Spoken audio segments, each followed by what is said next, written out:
infallible, by the sea since Carthage was made ruins in a sidebar of Rome, a conqueror and helmet and spear, my affections drip like molten bronze.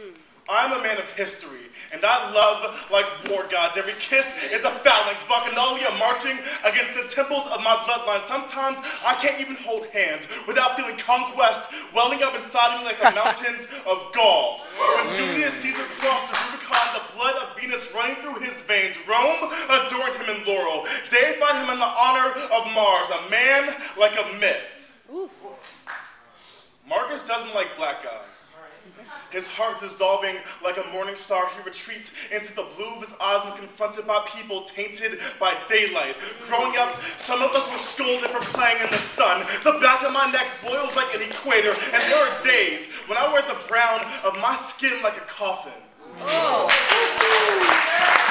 never kissed a man who looked like me, or wanted to feel the tongue of someone I might have shared a language with. Don't know how to hold men. Jacks built from magma, I'm a smith of no sorts. I don't trust my hands to forge islands, I burn fast, dispersing all that I'm made of, and get caught in the zephyrs of western men who speak in tongues that pack ships with fever and empire. I'm drawn to men the shades of Apollo, with hair the texture of the Aegean, the thirsty and longing for Bacchus snaking heavy off the vine. My wine god takes me under, makes me dance with pale skins. We scrape the flesh of the Venus de Milo with shells until she shines like the moon, because beauty is the color of sand and salt. It is never the same as what you call savage.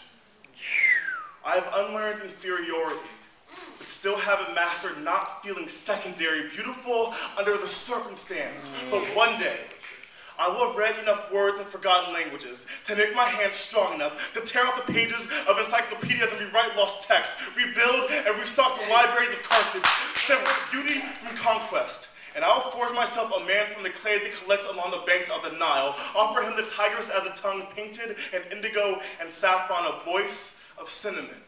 And I will hang the gardens of Babylon from his eyelashes, because Aphrodite drifted across the Mediterranean from the Levant, rose blossoms and orange groves at her footsteps, uttering a hymn in a brown language. So call me Iconoclast, because all I will have done is dismantle the altars in my home and university and replace them with my own self-image.